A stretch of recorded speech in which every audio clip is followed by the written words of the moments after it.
কে বলবেন বলেন। জি স্যার, আমি আগে। আচ্ছা, বলেন। বিতা কালিওয়া মিন ফি আন আলা হাত্তা ইলা। মাশাল্লাহ, বি তা কা লি ওয়াও মিন ফি মিন ফি আন আন আলা আলা হাত্তা ইলা। তা ইলা। মাশাল্লাহ মাশাল্লাহ। এরপরে কে বলবেন? কে বলবেন? জি আমি কি বলি। বলবো। আচ্ছা আচ্ছা, দাঁড়ান আমি একটু দেখে নেই কে কে হাত তুলছেন। ঠিক আছে, হ্যাঁ এখন বলবেন রাকিবুল ইসলাম, বলেন। বিতা কালি ওয়াও মিন ফি আন হাত্তা ইয়ে, আলা হাত্তা ইলা। মাশাল্লাহ, এরপরে বলেন ইসরাফিল ইসলাম, ইসরাফিল হোসেন, ঠিক। জি স্যার। বলেন। বিতা ইওয়া বিতা কালি আর ওয়াও হ্যাঁ, মিনফিয়ান মিনফিয়ান। আলা হাত্তা ইলা। মাশাআল্লাহ, এরপরে বলেন ফারজানা আক্তার, বলেন।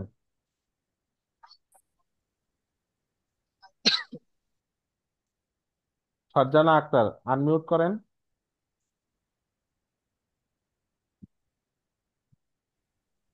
বলেন। আসসালামু আলাইকুম ওয়ালাইকুম আসসালাম, বলে ফেলেন বলে স্যার। ফেলেন। বি তা কা লি ওয়া মিন ফি আন আলা হাত্তা ইলা। ইলা। মাশাআল্লাহ, ফারুক হোসেন, বলেন। হুম, বলেন বলেন। বিতা কালিওয়া, বলেন। ফারুক হোসেন, আনমিউট করেন। হুম। আসসালামু আলাইকুম স্যার। ওয়ালাইকুম আসসালাম, বলেন। বিতা বিতা কালি আ বিতা মিন কালিওয়া ফি বিতা মিনফিয়ান কালি বিতা কালিওয়া মিন ফি আন আলা। আলা হাত্তা ইলা। হ্যাঁ, হাত্তা বিলকিস। ইলা। বিলকিস বলেন।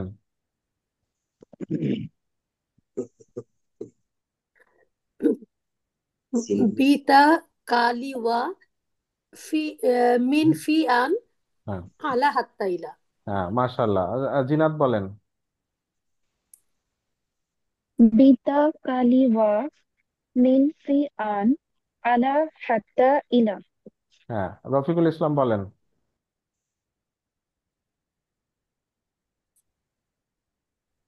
বিতা কালি ওয়াও নিফি মিনফিয়ান আলা হাত্তাইলা।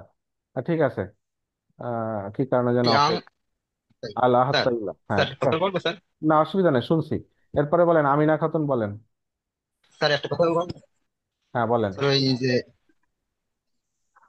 হুম হুম। আসসালামু আলাইকুম।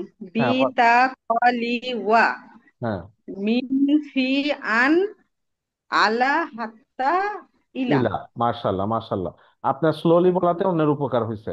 হ্যাঁ। আচ্ছা, এখন সবার অর্থগুলা মনে আছে কিনা? হয়তো এখনই জি মনে স্যার। নাই। অনেকের হয়তো মনে নাই, কোনো অসুবিধা নাই, ব্যবহার করতে করতে মনে থাকবে ইনশাল্লাহ। No problem. আমি বলবো এখন স্যার। না, ঠিক আছে, এখন থাক। পরে আমরা উদাহরণগুলো আগে দেখি। ঠিক আছে, বিতা কালি ওয়াও মিনফিয়ান আলা হাত্তা ইলা। ঠিক আছে। ওকে। যাদের মুখস্থ হয় না মুখস্থ করে ফেলবেন, ঠিক আছে, বিকল্প নাই। ঠিক আছে। আচ্ছা, এরপরে আসি, এখন আমরা উদাহরণ দেখব। একটা উদাহরণ দেখছিলাম, আরো কিছু উদাহরণ দেখব। ঠিক আছে। যত বেশি উদাহরণ দেখব তত বেশি ক্লিয়ার হয়ে যাবে। মেইনলি আমাদের পড়া আজকে শেষ। এখন উদাহরণ দিয়ে দিয়ে এগুলা ঝালাই করব যা পড়লাম। ঠিক আছে, পড়া কিন্তু শেষ। এখন জি উদাহরণ স্যার। দেখব। জি, ভালো করে বুঝেন। দেখেন, আমি একটা শব্দ নিলাম, রব্বু। ঠিক আছে, রব, আমাদের রব আল্লাহ, তাই না? রব্বু। আর তার আগে যদি আমরা একটা হার্ফ লাগাই, বি। ঠিক আছে, তাহলে কি হলো? রব্বু। আর তার আগে বি লাগাইলে দুইটা যোগ করলে কি আসবে বলেন তো? বি বি রব্বি। রব্বি। এই তো, বিরব্বি। মাশাল্লাহ মাশাল্লাহ, বি রব্বি। এখন জের জবর বিরব্বি। না লাগাইলে পড়তে অসুবিধা হয়তো? কেন বিরব্বি স্যার? না। হয়তো না, কেন হয়তো না? আপনি জানেন বি এর পরে রব্বি আছে। বিরব্বি। এটা রব্বু বিরব্বি। হবে না, এটা রব্বি হয়ে যাবে। তাহলে কি হলো? বি রব্বির। বিজার। শব্দ করিয়েন না, শব্দ করিয়েন না, আগে বিরব্বি। বুঝে নেন, হ্যাঁ। আপনাদের কুইজে আসবো, ঠিক আছে।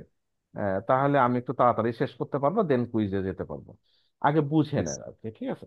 তাহলে কি বি রব্বি, এখন বি এর অর্থ তো আছে দ্বারা, সাথে, নিকট, তে। তাহলে রবের সাথে হতে পারে, রবের দ্বারা হতে পারে, রবের নিকট হতে পারে, রবে, এটাও হতে পারে। বুঝতে পারছেন? তাহলে কি অর্থ নিবে এইটা কনটেক্সট বলে দিবে। ওকে। এরপরে আসি, আরেকটা উদাহরণ দেখি। আল্লাহু। ঠিক আছে। এখন তার আগে আমি বললাম তা।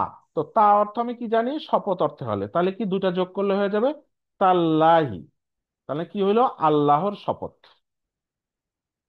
কেন আল্লাহই হইছে? আমরা জানি এই যে 11টা হার্ফ জার, এগুলার পরে ইসমটা মাজরুর হয়ে যায়, মাজরুর হয়ে গেছে, আল্লাহই হয়ে গেছে। এই তাল্লাহি। এরপরে দেখেন আরেকটা শব্দ নিলাম, আসফুন। ঠিক আছে, আসফুন অর্থ কি? হয়তো যাদের অর্থ মনে নাই, খড়কুটো আর কি। হ্যাঁ, তো তার আগে আমি যদি দেই কা,